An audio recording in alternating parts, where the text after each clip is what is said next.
Cryptocurrencies, well, they're actually taking a bigger hit than the major indices right now. If you look at Bitcoin, this is a pretty ugly picture here, down 9%.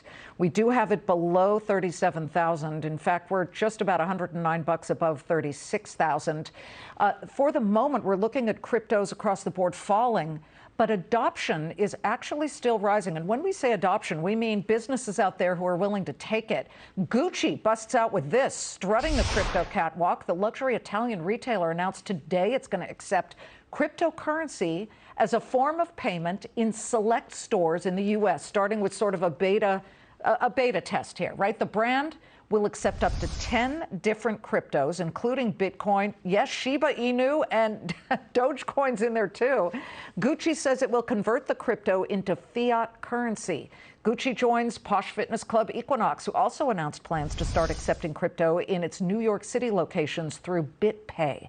And as the digital currency plummets early in May, right, the first 5 days here, remember, Bitcoin seasonally has historically rallied 27% this month for the past 11 years. Will that still be in play, or is a 2018 style crash ahead? Let's bring in Brock Pierce, the crypto billionaire who was one of the key figures behind El Salvador's legal acceptance of Bitcoin as legal tender. Here in New York, he's making a similar push for the city, giving a TEDx talk last night. Joining me now in studio, Brock Pierce. Brock, good to see you. A big sell-off here. What is this telling you? Well, there's more sellers than buyers, and we've seen this. There, as much as we dream of a time where this becomes an uncorrelated asset class, it tends to move with the markets. When we see a big sell-off in the traditional equity market, stock market, we tend to see the same thing in this space, and we do expect a decoupling at some point. That has been one of the promises of this alternative asset class, but not yet realized. And I do expect that to change, though.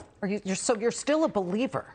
Does that mean you're still a buyer? Because, you know, your neighbor in Puerto Rico, Peter Schiff of Euro Pacific, has said to me, Liz, the early Bitcoin billionaires, and that would put you into that category, they're not buying anymore. They're buying assets. They're buying jets and private jets and fancy homes. Are you still buying? I am. I continue to buy, but I'm invested in all sorts of things, and Peter Schiff does manage my gold mining stock portfolio. I am not one of those people that operates with a singular view. I do believe that diversification is a sound strategy that has withstood the tests of time. I am not a put all your eggs in one basket sort of person. I am definitely massively allocated to the cryptocurrency sector and continue to found, create, invest, and will continue to do so. Though I do hold gold and precious metals as well, and Peter Schiff, my neighbor and friend, does help me with that. Yeah, Warren Buffett and Charlie Munger over the weekend. Last weekend in Omaha, Nebraska, they really dislike it, obviously. I mean, it was here on Fox Business several years ago. They both called it rat poison. Meantime, you've done extraordinarily well with it. But the question becomes, does it go to zero? There are people who think it will, simply because it's the adoption isn't that muscular in the grand scheme of things. However, Fidelity has just announced that they will add cryptocurrency as an option to 401k plans later this year. What would you say to people like Buffett and Munger? Well, I mean, they're not known for their foresight or vision around innovation and the world changing. You know, obviously the Sage of Omaha is, one of the greatest value investor at scale that we're aware of.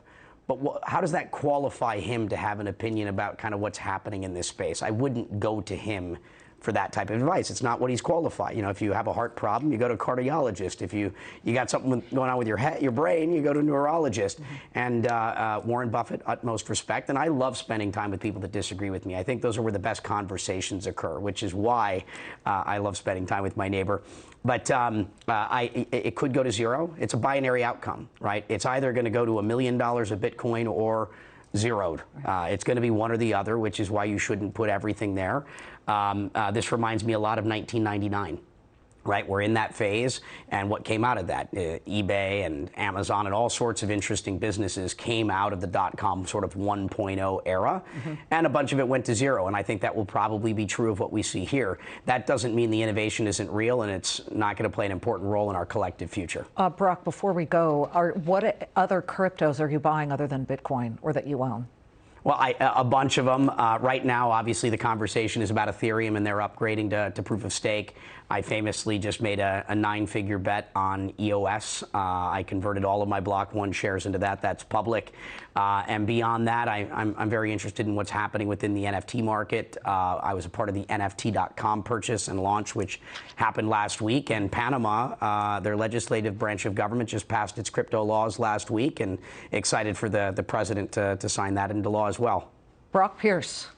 Perfect person to have on a day when Bitcoin's falling about 9%, and we're continuing to watch it. Thank you, my friend. We appreciate it.